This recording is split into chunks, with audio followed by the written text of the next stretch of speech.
In this video, we'll cover how to work with all-over prints in VStitcher and how to integrate Adobe Illustrator and Photoshop into our workflow. We'll begin with the pre-made multicolor all-over print using Adobe Illustrator. Later, we'll use predefined Illustrator color swatches in VStitcher. First, let's save the Illustrator color swatches as an ASE file so we can export the swatches into VStitcher. We click the menu icon, then click Save Swatch Library as ASE.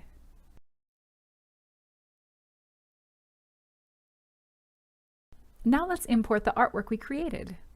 We go to Materials and select Add Artwork.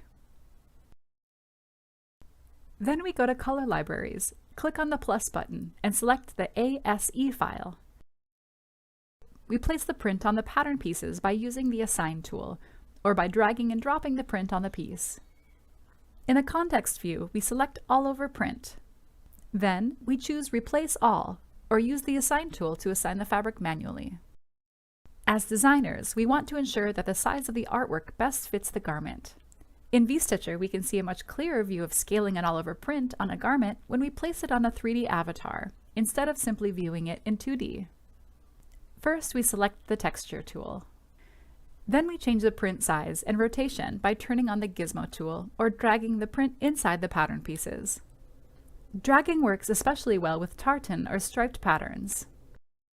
To scale the print more accurately, we go to the context view and input the exact measurements. Finally, we select Use Lower Layer Maps to incorporate the print in the fabric structure. When we assign a new print over the current print, we can freely modify size, rotation, position, color, and shape separately for each print. We can also change the layer order of the prints, or delete a print from a specific fabric group. We can use the predefined color library to recolor the current print.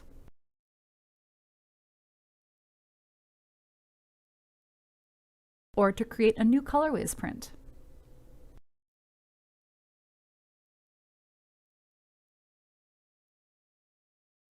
Now let's add artwork, a Photoshop PSD file, as a placement print. Let's assign new artwork across all colorways.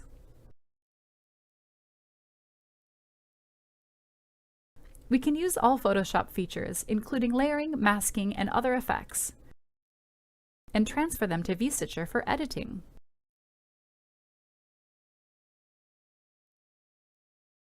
Note that in Preferences, under Images and Colors, Detect Changes to Source Texture files must be enabled so that any changes we make to artwork outside of VStitcher are automatically replicated in VStitcher. However, if we do make any changes to an original file outside VStitcher, this does not affect the print in the grouped fabric. There you have it, the professional way to work with prints in VStitcher.